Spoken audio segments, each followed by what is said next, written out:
우리는 예배를 드리고 나면 이런 말을 하곤 합니다. 오늘 예배 참 좋았죠. 오늘 예배 은혜로웠죠. 물론 그렇게 말할 수 있습니다. 예배 가운데 기쁨을 말할 수 있고 만족에 대해서, 감격에 대해서 경험할 수도 있죠. 근데 여러분, 우리가 반드시 기억해야 될 것이 있습니다. 예배는 내 만족을 채우는 시간이 예배가 아닙니다. 예배는 내 감정이 좋았는지, 내 마음이 편안했는지, 내가 얼마나 감동을 받았는지를 점수 매기는 시간이 예배가 아닙니다. 예배는 오직 누구를 기쁘시게 하는 거예요? 하나님을 기쁘시게 해드리는 거예요. 어떤 때는 사실 내 기분을 좋게 해준 예배보다 오히려 내 마음을 불편하게 해준 그 예배가 더 좋은 예배일 때가 있습니다. 왜 그렇습니까? 예배의 기준은 그 예배자의 감정과 즐거움이 아니기 때문에 그래요. 물론 예배 가운데 우리에게 기쁨이 올 수도 있죠. 임할 수 있습니다. 만족이 올 수도 있고, 그리고 눈물이 흐를 수도 있습니다. 그러나 그것이 예배의 목적은 아니라는 거예요. 찬양을 인도하는 사람이나 여기 지휘자분도 계시지만 악기를 얼마나 잘 다루느냐, 이 소리가 얼마나 화음이 맞아지느냐, 회중이 얼마나 감격적으로 찬양하느냐, 분위기가 얼마나 뜨겁게 타오르느냐, 이것이 중요한 것이 아니라는 거예요. 가장 중요한 것은 이것입니다. 하나님께서 이 예배를 받으셨는가? 이것이 가장 중요한 거예요. 찬양의 곡을 몇 곡을 불렀는가? 어떠한 순서로 예배가 진행이 되었는가? 얼마나 세련되게 실수하지 않고 예배가 진행이 되었는가? 더 이것보다 중요한 것이 있다라는 거예요. 하나님께서 그 예배를 받으셨는가? 여러분, 하나님께 집중하는 것이 최우선입니다. 하나님이 중요하다라는 거예요. 하나님 중심이에요. 하나님이 목적인 것이 예배입니다. 우리가 이렇게 진정한 예배를 하나님께 올려드릴 때에 그곳에 무엇이 임하냐면 회복과 부흥이 일어난다라는 거예요. 그래서 회복과 부흥은 사람이 만들어내는 분위기가 아닙니다. 온전한 예배를 우리가 하나님께 올려드릴 때에 하나님께서 반응해 주시는 것이 회복과 부흥이에요. 여러분, 성경을 보시게 되면 예배와 관련해서 무서운 사건이 기록되어 있는 것이 있어요. 최초의 살인 사건이 언제 일어납니까? 예배 후에 일어났어요. 가인이 동생 아벨을 죽였습니다. 그런데 그 사건은 예배와 무관하지 않았다라는 거예요. 가인은 하나님께 예배를 드렸던 사람이에요. 정성껏 자기가 가지고 있었던 예물을 하나님께 드렸습니다. 그러나 그 예배가 예배답지 못했을 때 가인의 마음은 하나님께 열리지 않았고 결국 동생 아벨을 죽이는 비극으로 치닫게 됩니다. 이 메시지는 우리에게 주는 메시지가 분명해요. 예배가 예배답게 드려지지 않을 때 우리 안에는 얼마든지 이 비극적인 일이 일어날 수 있다는 것이죠. 여러분, 예배가 예배되는 것은 오늘 우리 삶의 가장 중요한 문제라는 거예요. 개인의 문제만이 아닙니다. 교회의 문제이기도 하고 우리 민족의 문제이기도 하고 열방의 문제예요. 우리가 사는 길이 어디에 있습니까? 사는 길? 예배에 있어요. 교회가 사는 길이 어디에 있습니까? 예배에 있어요. 이 민족과 열방이 사는 길이 어디에 있습니까? 예배에 있어요. 여러분, 예배의 중요성은 이처럼 아무리 강조해도 지나치지 않아요. 우리는 이러한 비장한 결의를 하셔야 돼요. 나의 죽고 사는 것이 어디에 달려있다? 예배에 달려있다. 여러분, 성경을 보면 이스라엘의 역사는 하나님의 제단에 드려지는 제사와 깊이 연결되어 있었습니다. 예배가 살아있을 때 이스라엘이 살아났어요. 그러나 예배가 무너질 때, 예배가 소홀하게 여겨질 때 이스라엘의 역사는 어김없이 파국으로 치닫았습니다. 반면에 하나님 앞에 온전하게 예배를 드릴 때에 하나님의 손에 강력하게 붙들리는 역사가 일어났어요. 개인의 운명도 예배에 달려 있었습니다. 한나라의 흥망성쇠도 예배에 달려있다라는 거예요. 예배가 죽으면 그 신앙도 죽습니다. 반대로 예배가 살면 그 심령 안에 부흥이 임한다라는 거예요. 보좌로부터 흘러나오는 이 생명수가 하나님의 백성 가운데로 스며들 때 그것이 사역이 되고 그것이 선교가 되고 그것이 역사의 물줄기가 된다라는 거예요. 여러분, 선교가 무엇입니까? 하나님 앞에 한 번도 예배하지 않았던 사람이 하나님께 예배자로 서는 것이 선교예요. 예배하지 않았던 백성이 주님의 이름을 부르며 하나님 앞에 나오는 것이, 그 예배자리로 나오는 것이 선교예요. 선교. 성교의 완성은 그래서 예배에 있습니다. 예배가 회복이 될 때에 그곳에 회복의 역사가 일어나는 거예요. 가정의 회복도 마찬가지죠. 매주 제가 주보의 사면에 가정 예배를 실어드리는 이유가 그래서 그런 거예요. 한 명이 드리는 것도 가정 예배예요. 2명도 3명도. 여러분, 가정 예배를 시작하시게 되기를 주의 이름으로 축원합니다. 옆 사람에게 고민하실까요? 가정 예배를 시작합시다. 홈 스위트 홈 가정 예배를 실어드렸잖아요. 가정 안에 예배의 재단이 무너져 있다면 하루빨리 세우셔야 돼요. 가정 예배를 드리십시오. 마음이 깨어지고 정신적으로 무거운 문제를 안고 살아가는 사람도 상담을 받아야 될 때가 있죠. 그러나 궁극적으로 예배를 통해 회복이 일어나야 온전한 회복으로 나아갈 수가 있다는 거예요. 내 힘으로는 안 됩니다. 그러나 성령이 임하는 예배 가운데 놀라운 일이 일어난다는 사실을 믿으시기를 주의 이름으로 축원합니다. 그럼 우리는 이 시간 물으셔야 돼요. 함께 물어볼까요? 나에게 나의 현재 삶에는 살아있는 예배가 있는가? 물으셔야 돼요. 말씀을 들으시면서. 여러분, 예배는 생명 그 자체입니다. 그냥 성도의 젖줄이 예배예요. 근데 이런 예배가 끊어지면 영적으로 병이 들어요. 영적으로 죽음이 찾아옵니다. 성도의 처음도 예배고 성도의 마지막도 예배예요. 그리스도인들은 예배의 전부를 걸어야 돼요. 예배의 자리가 가장 치열한 전쟁터입니다. 가장 치열한 그 전쟁터에서 우리가 예배를 드리기로 마음 먹고 그 예배를 드리기로 시작을 했을 때 부활의 역사가 일어나는 거예요. 생명의 역사가 일어납니다. 낙심과 절망이 사라져요. 예배의 자리에 하나님의 영광이 임하면 그곳에 부흥이 임합니다. 모든 것이 회복되고 강력한 하나님의 역사가 일어난다는 사실을 믿으시기를 주의 이름으로 축원합니다. 그렇다면 중요한 질문이 또 하나 있어요. 도대체 예배란 무엇입니까? 예배란. 여러분, 예배는 누구에게 집중하는 거예요? 하나님께 집중하는 게 예배예요. 예배의 주체는 내가 아니에요. 예배는 하나님을 위한 것입니다. 하나님께 온전히 집중하는 것, 그것이 예배예요. 하나님의 하나님 되심을 인정하는 것, 하나님이 얼마나 위대한 분이신지를 찬양하는 것, 그 시간이 바로 예배예요. 그래서 예배 가운데 찬양이 되게 중요합니다. 찬양은 하나님께 온전히 몰두하는 것이죠. 하나님 한 분 앞에 압도당하는 시간이 찬양의 시간이에요. 우리가 찬양으로 하나님의 보좌 앞에 나아갈 때 홍해가 갈라지듯이 우리 심령 가운데 그 영의 통로가 활짝 열린다라는 거예요. 우리 안에 찬양이 터질 때에 시온의 대로가 활짝 열리게 됩니다. 왕을 아련하는 그 영광스러운 역사가 찬양 가운데 일어나는 거예요. 여러분, 혹시 예배를 드릴 때에 찬양이 쉽게 나오지 않습니까? 입술은 움직이지만 마음은 닫혀있지 않습니까? 다른 사람의 찬양 소리만 듣고 있지는 않습니까? 그 이유가 무엇입니까? 우리의 심령이 닫혀있기 때문에. 우리는 기도하셔야 돼요. 주님, 내 굳은 마음을 녹여 주시옵소서. 나의 닫힌 마음을 열어 주시옵소서. 나의 경직된 영혼을 풀어 주시옵소서. 진정한 예배를 위해서는 이 굳어지는 마음이 풀어지는 역사가 먼저 일어나야 돼요. 우리가 하나님이 어떠한 분이신지 알지 못하면, 잘 모르면 예배를 함부로 드리게 되어 있어요. 이 하나님에 대한 무지가 예배에 그대로 반영된다는 것이죠. 이스라엘 백성들이 그랬습니다. 예배를 온전하게 드리지 못하면 제단이 조금씩 허물어져 갔어요. 그 자리에 무엇이 비집고 들어왔냐면 우상이 비집고 들어왔어요. 결국 그 스스로 심판을 자초하는 자리까지 가게 된다는 것을 우리는 알 수가 있어요. 우리에게도 이러한 일은 얼마든지 일어날 수 있습니다. 정신을 차리셔야 돼요. 지금도 예배의 자리에서는 심각한 영적 전쟁이 벌어지고 있어요. 예배의 자리에서 일어나는 이 영적 전쟁에서 우리 모두가 승리해야 됩니다. 아차 하는 순간 하나님께 올려져야 할 예배 자리에 내가 앉아 있을 수가 있어요.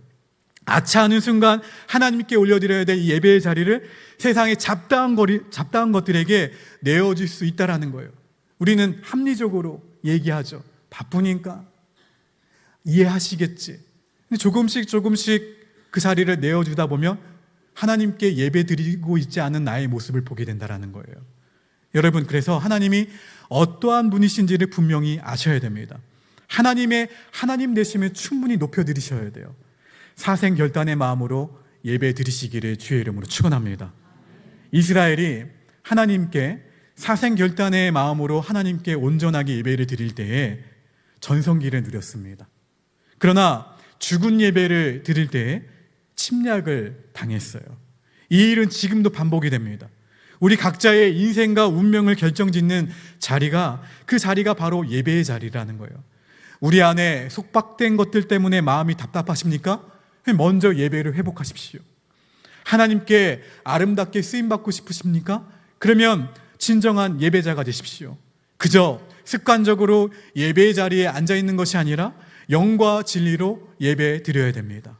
예배를 예배답게 드리지 못한다면, 한 발 비켜서서 내가 예배 드리고 있다면 우리 영혼은 깊은 갈증에 시달릴 수밖에 없다라는 거예요. 여러분, 예배가 예배답게 드려지게 될 때에 내 안에 참된 기쁨이 넘쳐나게 된다는 거예요. 깊은 만족이 옵니다. 예배에서 얻는 만족보다 더 큰 만족은 없어요. 요한복음 4장에는 사마리아 여인의 이야기가 나오죠. 그 여인은 남편이 몇 명이 있었습니까? 몇 명이요? 5이나 있었죠. 그리고 지금 있는 사람도 남편이 아니었어요. 이 말은 이 여인이 어떠한 삶을 살아왔는지를 우리에게 보여줍니다. 그녀는 만족 없는 삶을 살아왔어요. 남편이 여럿 있었다라는 말은 제대로 된 사랑을 받아보지 못했다라는 말과 같아요.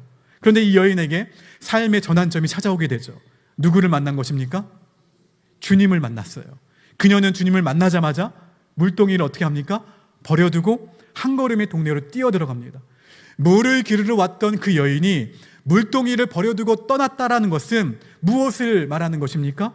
그 여인에게는 육체의 목마름을 채울 물보다 더 갈급했던 것이 있었다라는 거예요. 그녀는 영혼의 깊은 갈증을 안고 뜨거운 한낮에 우물가로 나왔습니다. 아무에게도 말할 수 없는 깊은 갈증을 품고 나왔던 여인이었어요. 여러분, 목마른 것, 배고픈 것, 갖고 싶은 물건을 당장 갖지 못하는 것, 그런 것은 견딜 수 있어요. 그러나 심령이 타는 듯한 이 갈증은, 깊은 갈증은 차원이 다르다라는 거예요. 허전함이 깊어지면 공허가 찾아옵니다. 공허가 깊어지면 절망하게 돼요. 절망은 무엇을 우리에게 갖고 오냐면 죽고 싶어하는 마음으로 변할 수도 있어요. 결코 작은 일이 아니라는 것이죠. 오늘날 많은 사람들이 이처럼 목이 말라 갈증에 고통당하고 있습니다. 인정받고 싶어하죠. 칭찬받고 싶어합니다. 사랑받고 싶어합니다. 정서적으로 불안정한 삶을 살아가는 사람들이 너무나도 많아요. 여러분, 여러분에게도 이런 초조함이 있나요? 끝없는 공허함 때문에 괴로워하고 있습니까? 목마름 때문에 마음이 흔들리고 있습니까? 이 길을 해결할 길은 오직 하나뿐이에요. 주님께 기도하십시오. 할렐루야. 주님을 찬양하십시오. 주님께 예배드리십시오. 예배 안에서 얻는 만족은 세상이 주는 어떤 만족과도 다르다라는 거예요. 요한복음 4장의 사마리아 여인이 그랬어요. 주님을 만난 후에 그녀는 깊은 만족을 얻었습니다. 그리고 물동이를 버려두고 동네로 뛰어갔어요. 묵은 갈증이 해결된 것입니다. 근원적인 문제가 해결된 거예요. 그토록 찾고 찾았던 것을 얻게 된 기쁨으로 그녀는 동네로 뛰어들어갔어요.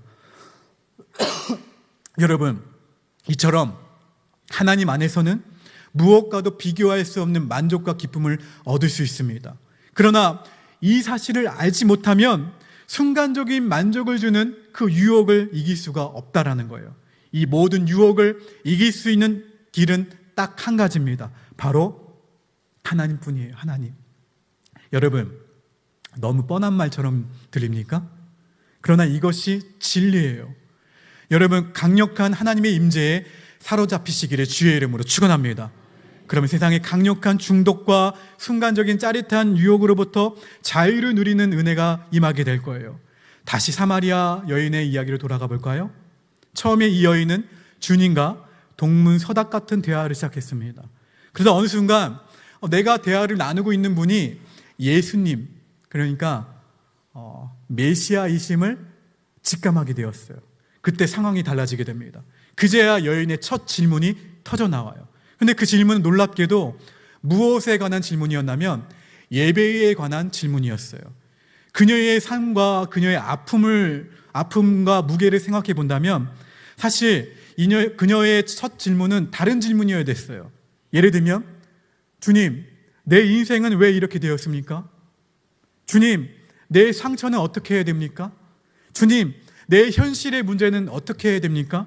얼마든지 이러한 질문을 할 수가 있었어요. 근데 그녀는 어떠한 질문을 예수님께 했냐면 예배에 대해 물었습니다. 겉으로 보기에는 생뚱맞아 보였어요. 사실 이 여인의 질문은 전곡을 찌르는 질문이었어요. 그 여인이 진정으로 찾던 것은 누구였습니까? 하나님이었어요. 그 여인이 방황했던 이유도 더 멋진 남자를 만나지 못해서가 아니었어요. 한 분, 하나님을 만나지 못했기 때문에 목이 말랐던 거예요. 그녀의 갈증은 참된 예배에 대한 갈증이었습니다. 마침내 주님을 만났을 때 그 여인은 한 가지 주제 외에는 다른 관심을 두지 않았어요. 여러분, 모든 문제는 예배를 통해 해결된다는 사실을 믿으시기를 주의 이름으로 축원합니다. 이 모든 갈등과 문제와 염려와 걱정은 여러분 예배의 문제로부터 시작이 된다는 거예요. 예배가 예배답게 드려지지 않으면 세상의 모든 것을 손에 쥐고도 영혼의 갈증은 해결할 길이 없어요. 주님께서 말씀하셨죠. 요한복음 4장 21절 말씀 함께 있습니다. 시작.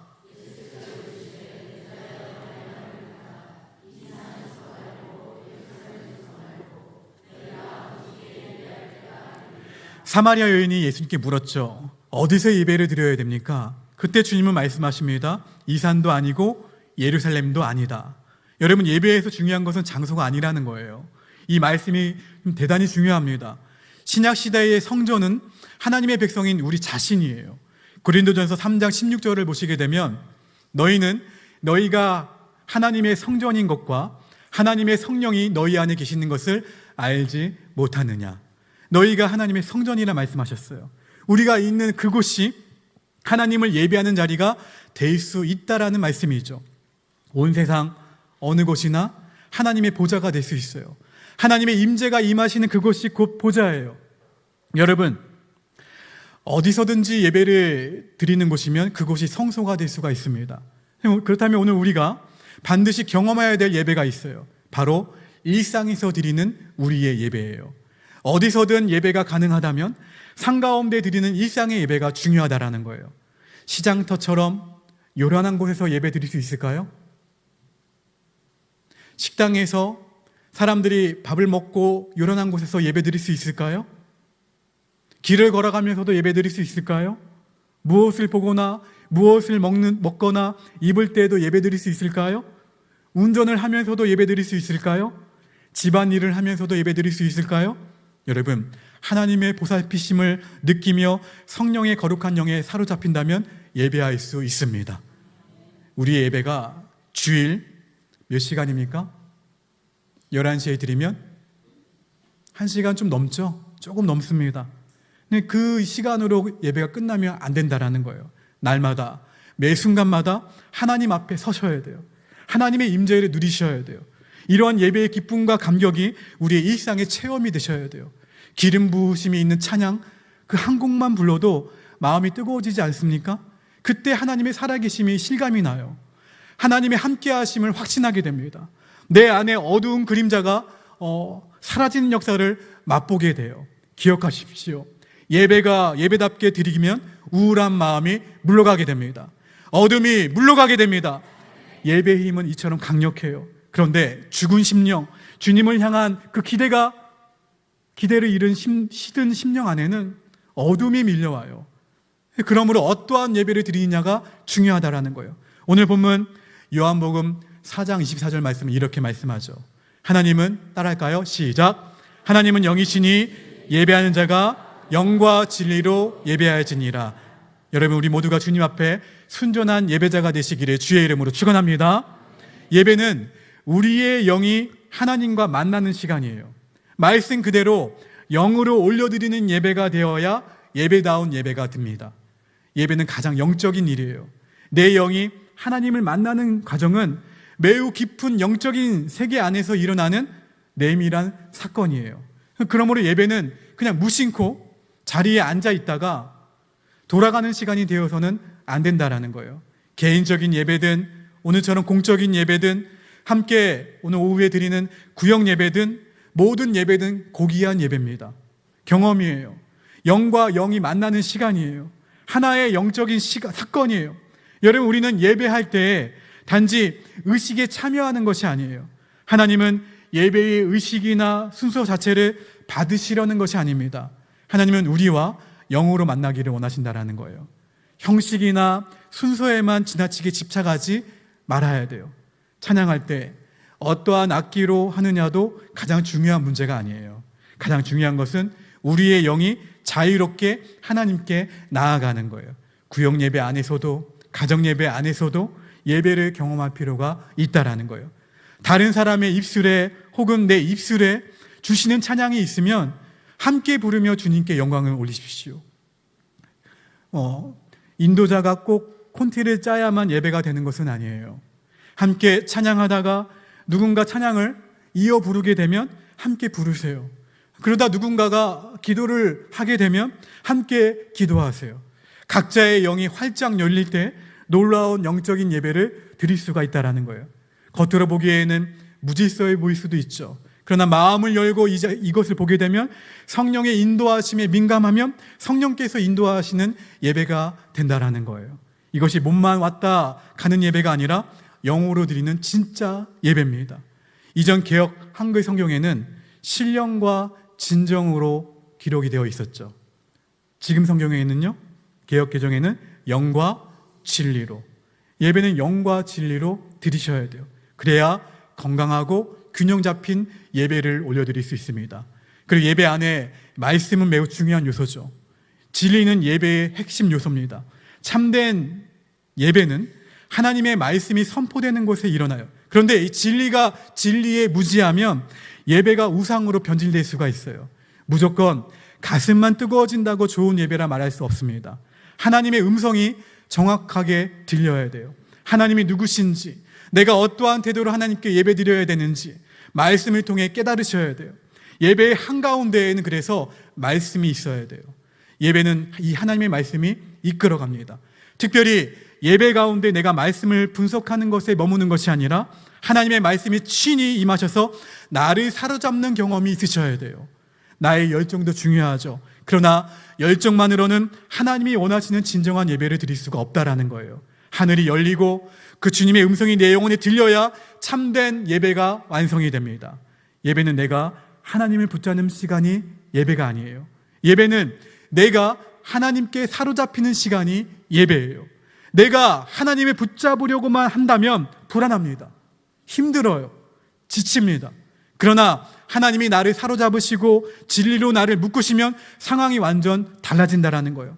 말씀을 통해 하나님이 누구신지를 깨닫고 주님을 알면 알수록 예배는 더 깊어집니다. 하나님을 알면 알수록 진심 어린 신앙 고백이 나올 수밖에 없어요. 정직한 회개가 그 예배 가운데 터지게 됩니다. 감사가 넘칠 수밖에 없어요. 여러분, 나는 이러한 예배를 드리고 있습니까? 지금 나는 이러한 예배의 모습으로 하나님께 드려지고 있습니까? 여러분, 참된 예배자 하면 성경에서 누가 떠오릅니까? 다윗이죠. 단연꽃 다윗이에요. 왕이자 시인이었던 다윗은 누구보다 참된 예배자였습니다. 하나님의 마음에 합한 자라고 불렸던 다윗은 하나님이 찾으셨던 예배자였어요. 다윗의 모든 영성은 그 예배로부터 흘러나왔습니다. 하나님의 법궤가 다윗성으로 들어올 때 다윗은 어떻게 합니까? 어떻게 한번 표현해 보세요. 어떻게 쳤을까요? 덩실덩실 춤추면서 하나님을 예배했습니다. 하나님의 임재를 상징하는 법궤를 바라보며 다윗은 기쁨에 사로잡혔어요. 당시 사회에서 왕의 품위와 채통을 지키는 것은 매우 중요한 일이었습니다. 다윗은 하나님의 임재 안에서 기쁨을 이기지 못하게 어떻게 합니까? 춤을 춰요. 그때 다윗의 아내 미갈은 다윗을 조롱하죠. 미갈은 예배의 구경꾼이었어요. 백성도 다윗의 춤을 지켜보는 관람객이었습니다. 그럼 다윗은 달랐습니다. 다윗은 하나님 앞에서 하나님께 집중했어요. 여러분, 예배는 완전히 하나님께 집중하는 것이 예배예요. 몰입되는 것이 예배예요. 사람을 의식하지 않고 오직 하나님을 바라보는 것이 예배예요. 그리스도인이라면 누구나 마땅히 참된 예배자가 되어야 됩니다.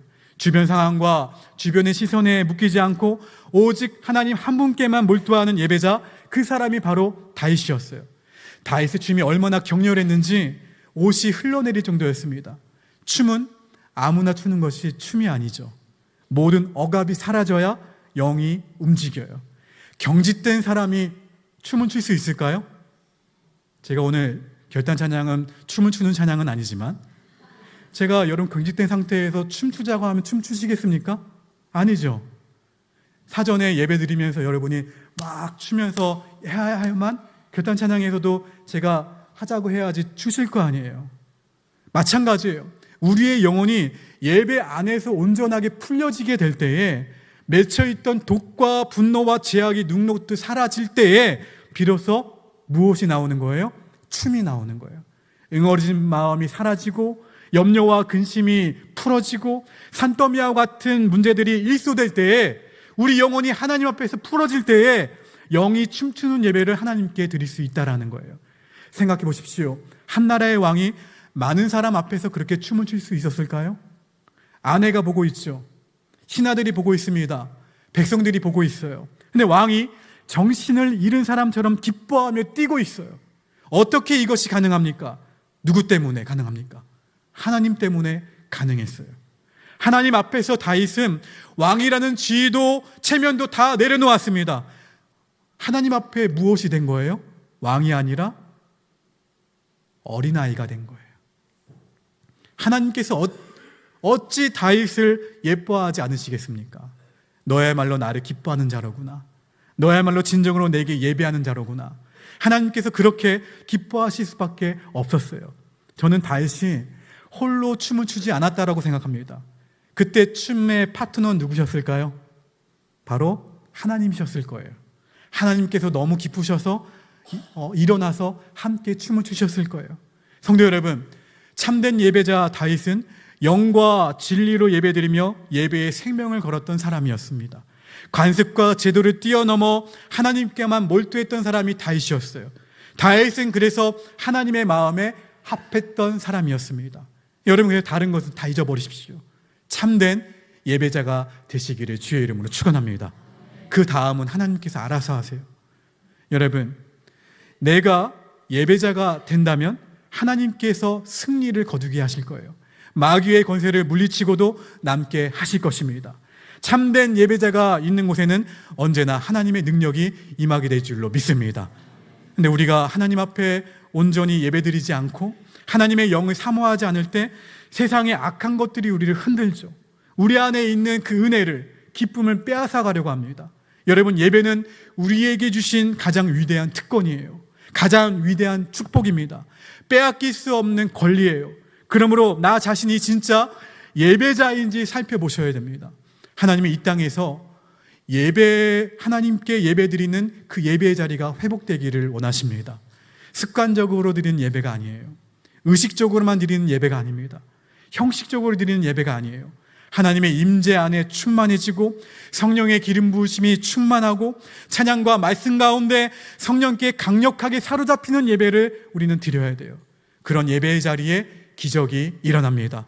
인생의 문제가 풀립니다. 어떠한 위대한 일도 예배를 빼놓고 말할 수가 없어요. 우리의 가정 안에서, 교회 안에서, 직장 안에서, 삶의 터전 곳곳에서 예배가 회복되어지기를 주님의 이름으로 간절히 축원합니다. 그럼 분명히 하나님께서 일하실 거예요. 놀라운 일들을 여러분의 삶 가운데에서 행하실 것입니다. 하나님을 하나님으로 인정하는 그곳에서 우리 주님이 역사를 이루실 것입니다. 우리 옆 사람에게 권면할까요? 참된 예배자가 됩시다. 성도 여러분, 이제 우리가 함께 결단 찬양을 하게 될 텐데 노래만 부르지 않았으면 좋겠어요. 우리 예배를 다시 올려드리셔야 돼요. 내가 중심이었던 예배, 내 감정이 기준이 되었던 예배, 습관처럼 지나갔던 그 예배를 주님 앞에 내려놓게 되기를 바랍니다. 그리고 다시 고백하기를 바라요. 따라해 볼까요? 주님만이 나의 하나님이십니다. 주님만이 나의 예배를 받으실 분이십니다. 내 영혼이 주님의 보좌 앞에 엎드립니다. 여러분의 앉아있는 자리가, 또 삶의 모든 자리가 하나님의 임재 앞이 되기를 간절히 바랍니다. 함께 결단 찬양을 부르며 함께 나아갑시다.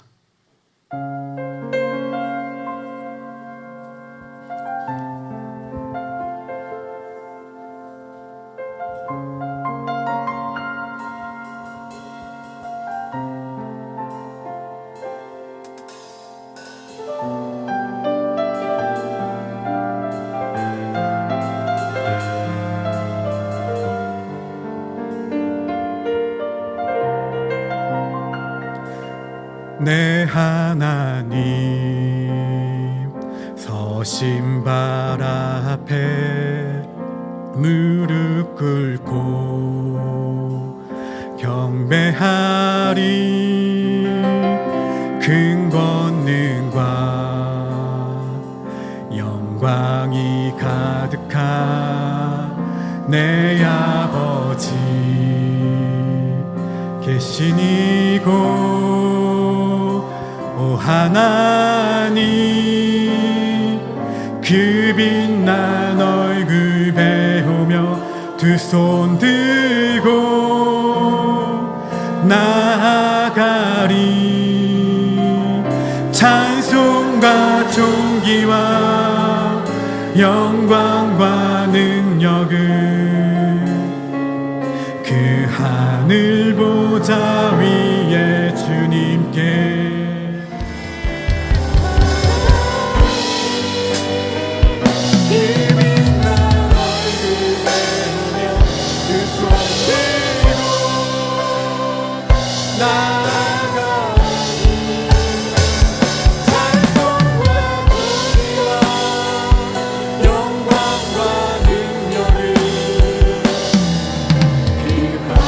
다시 한번 고백하실까요? 오 하나님,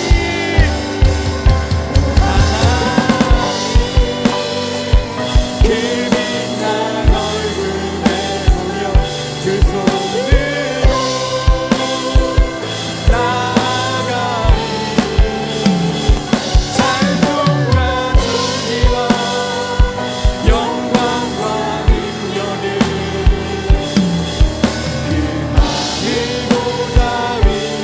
찬송과 존귀와 영광과 능력을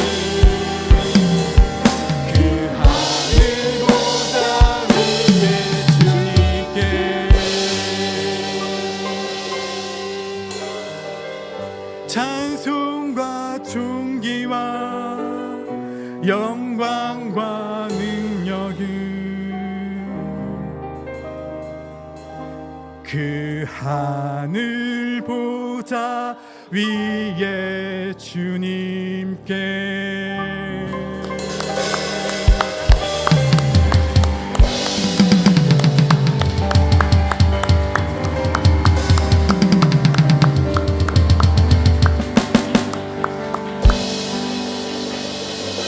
두 손을 가슴에 얹겠습니다. 하나님 아버지, 오늘 우리를 예배의 자리로 불러주시니 감사합니다. 어느 누군가에게는 이 예배의 자리가 목숨을 다해서 한 번만이라도 드려봤으면 좋겠다라고 고백했던 예배의 자리고, 또 어떤 이에게는 이 예배 자리를 사모했지만 여러 가지 환경과 여건 때문에 나오지 못했던 예배의 자리였고, 또 어떤 이에게는 매 주일이 반복이 되니까 습관적으로 드렸던 예배의 자리일 수도 있습니다. 하나님, 오늘 우리를 이 자리를 불러주셔서 정말 감사합니다. 우리가 예배를 드린다고 하면서도 때로는 하나님보다 나 자신을 더 앞세웠습니다. 내 감정이 좋으면 좋은 예배라고 생각했고, 내 마음이 만족하면 은혜로운 예배라 여겼습니다. 오늘 말씀 앞에 다시 깨닫습니다. 예배는 나를 위한 시간이 아니라 하나님을 위한 시간입니다. 예배는 내 만족을 채우는 시간이 아니라 하나님을 기쁘시게 해드리는 시간입니다. 주님, 우리의 예배를 회복시켜 주시옵소서. 무너진 제단을 다시 세워 주시옵소서. 습관과 형식에 머물렀던 예배가 아니라 영과 진리로 드리는 이 참된 예배가 되게 하여 주시옵소서. 찬양 가운데 우리의 굳은 마음이 부러지게 하시고, 말씀 가운데 하나님의 음성이 들리게 하시며, 기도 가운데 우리 영혼이 주님께 사로잡히게 하여 주시옵소서. 사마리아 여인처럼 세상의 것으로 채울 수 없었던 깊은 갈증이 주님 안에서 해갈되게 하여 주시옵소서. 다윗처럼 사람의 시선보다 하나님 한 분을 더 의식하며 주님의 임재 앞에 온전히 몰입하는 예배자가 되게 하여 주시옵소서. 우리 가정 안에 예배가 회복되게 하시고, 우리 교회 안에 예배가 살아나게 하시며, 우리 삶의 모든 자리에서 하나님을 하나님으로 인정하는 예배가 드려지게 하여 주시옵소서. 주님, 우리를 참된 예배자로 세워 주시옵소서.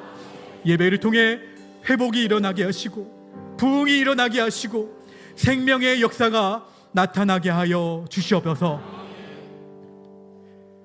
지금은 참된 예배자를 찾으시고 영과 진리로 예배하는 자 가운데 회복과 생명을 주시는 우리 주 예수 그리스도의 은혜와 예배의 자리에 우리를 부르시고 하나님을 하나님으로 높여드리게 하시는 하나님 아버지의 크신 사랑하심과 우리의 굳은 마음을 열어 찬양과 말씀 가운데 하나님의 임재를 누리게 하시는 성령 하나님의 교통하심이 오늘도 하나님 앞에 참된 예배자로 서기를 원하는 모든 성도들 머리 위에, 이들의 가정과 일터와 삶의 모든 자리 위에, 그리고 어머니를 할머니를 천국으로 환송한 사랑하는 유가족들 머리 위에 지금부터 영원토록 함께하옵시기를 간절히 축원하옵나이다.